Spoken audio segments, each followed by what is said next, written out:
The old Subaru rumbled along the winding path of the massive graveyard, its headlights slicing through the darkness like a lighthouse's beam on a stormy night. I sat in the back seat, sandwiched between my two friends, Jenna and Mike.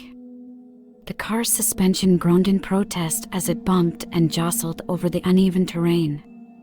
We were on one of our typical late-night adventures, seeking thrills in the most unlikely places. Jenna, who was at the wheel, had a penchant for finding the creepiest locations for our escapades. She had scoured the internet for local legends and haunted spots, and tonight we had landed ourselves in this sprawling graveyard. The moon hung low in the sky, casting eerie shadows across the tombstones, and the air was thick with anticipation. "Are you sure about this, Jenna?" I asked, my voice quivering slightly.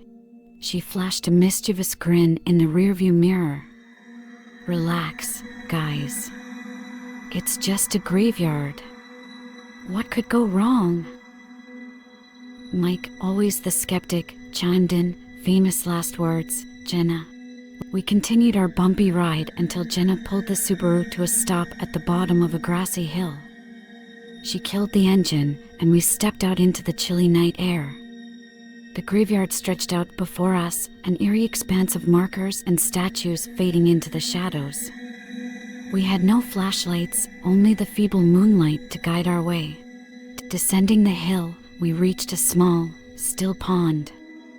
Its water was inky and motionless, mirroring the star-studded sky above. But our attention was soon drawn to a figure seated on a large rock at the pond's edge. The figure was shrouded in darkness, but we could make out the silhouette of a man wearing what seemed to be an old-style top hat. Our audacity got the best of us, and we waved and shouted, "Hi!" The figure didn't budge, remaining eerily still. We exchanged puzzled glances, unnerved by the silence that seemed to stretch on for an eternity. Then, in an instant, the figure sprang to its feet, its dark form darting across the water's surface with an unnatural grace. Our hearts leaped into our throats as we watched in disbelief. The man, if he was even a man, ran toward us, but vanished into the pond halfway across, as if the water had swallowed him whole.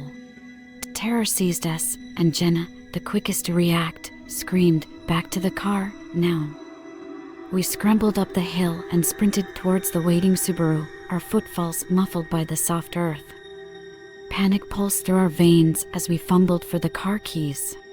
Finally, we reached the Subaru, and Jenna desperately tried to start the engine.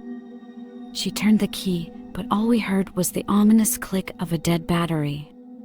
The car refused to come to life, leaving us stranded in the graveyard's shadowy embrace. It was then that we heard it, the faint but unmistakable sound of something banging against the back of the car. The noise was irregular, an eerie cadence of thumps that sent shivers racing down our spines. We peered through the windows, searching for the source of the disturbance, but the graveyard remained cloaked in darkness. There was no one in sight.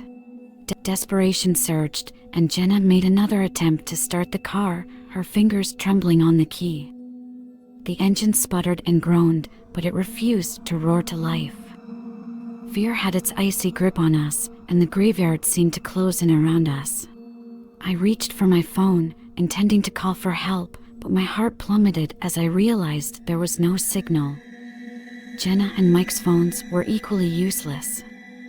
We were cut off from the outside world, isolated in this eerie place. The next 30 minutes felt like an eternity. We tried every trick we knew to revive the Subaru, while the intermittent banging on the car continued to haunt our ears. With every passing moment, a heavy, oppressive pressure descended upon us, squeezing the air from our lungs. Finally, a miracle of sorts occurred. The car's engine roared to life with a reluctant cough and a cloud of exhaust. Jenna wasted no time in flooring the gas pedal, and the Subaru shot forward. The graveyard disappeared in a blur of tombstones, and the pounding on the car ceased. We sped through the night, the fear and tension that had gripped us slowly receding. As we approached the graveyard's gates, Jenna slammed on the brakes, skidding to a halt. We had survived the ordeal, but the terror still lingered in the corners of our minds.